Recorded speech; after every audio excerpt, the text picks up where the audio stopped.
Thank you.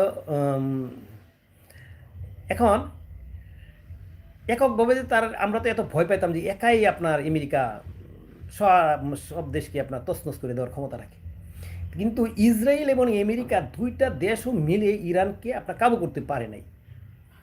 এখন তার মানিজ্যতের ব্যাপার হয়ে দাঁড়ালো, তার সারা বিশ্বে একটা শক্তির একটা মনে করেন যে পরীক্ষা হয়ে গেল গা। সে মনে করেন যে এখন হাসির পাত্র হয়ে গেল গা।